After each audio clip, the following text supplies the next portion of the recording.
Hi! For today's video, gagawa ako ng apple pie. First time kong magta-try gumawa ng apple pie. So, samahan niyo ako. Let's go!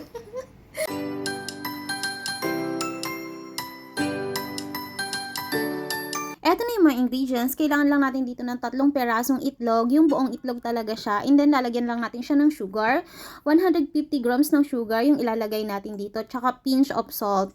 Konting-konti lang yung salt. And then, hahaluin natin siya hanggang sa mag-well combine at hanggang sa maging lighten yung color ng egg tsaka sugar mixtures kagaya nito. Tapos kailangan din pala natin ng 80 grams na melted butter dahil wala akong available na butter. Margarine yung ginamit ko. Pwede din naman yun. Basta make sure lang natin na tunaw siya.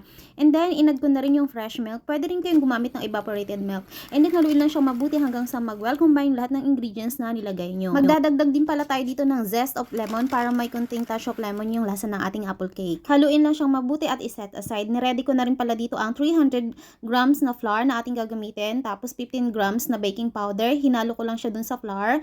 And then, sasalain natin siya bago natin siya ihalo sa ating wet mixtures. Dinalawang hati ko siya para hindi ako mahirapang maghalo. Kung wala naman po kayong hand mixer, pwede nyo rin pong gamitan ng mano-mano yan. Mas madali kasi pag may hand mixer.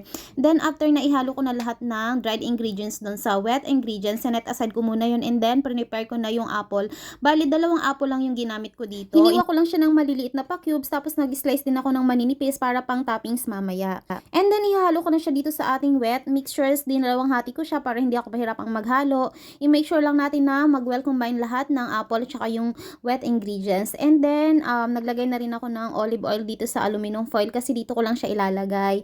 Siguraduhin lang natin na maging siksik siya para wala siyang butas mamaya. At para maging maganda yung form ng ating apple cake. Tapos, i-flatten lang natin yung top. Siguraduhin natin na pantay sila. And then, itap-tap natin siya ng 2 to 3 times para ma-sure natin na walang butas-butas mamaya ang ating cake pagkaluto. And then, nilagay ko na pala itong mga in-slice kong maninipis na apple sa top as a toppings para mas maging maganda yung itsura niya mamaya pagkatapos niyang i-bake. So, ayun, ready na siya para i-bake. Naka-preheated na yung oven ko. 180 degrees Celsius lang to. I-bake natin siya ng 45 minutes to 1 hour.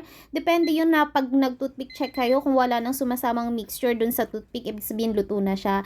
And then, after 45 minutes, okay na to. Depende din yun sa kung gaano kakapal or gaano kadami yung ilalagay nyo sa molder.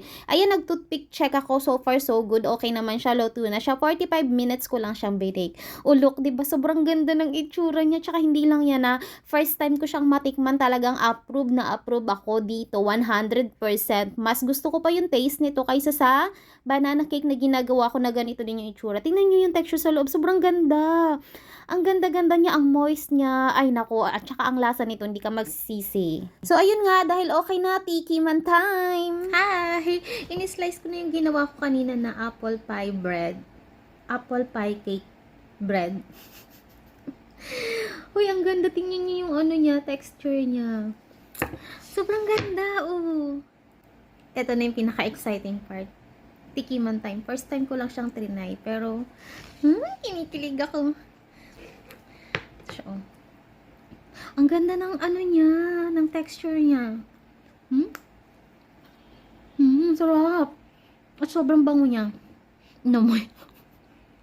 Ang bango-bango. At saka, hindi siya matamis para sa akin. Sakto lang siya. Mas gusto ko yung taste nito kaysa sa banana cake bread, banana bread na ginagawa ko. Mas masarap siya. And pag kinagat mo, mararamdaman mo yung apple bits na crunchy pa rin siya. Sarap, try nyo. Napakadali nitong gawin. Sobrang simple lang. Ang sarap. Success! So, yun lang. Thank you. Bye and God bless.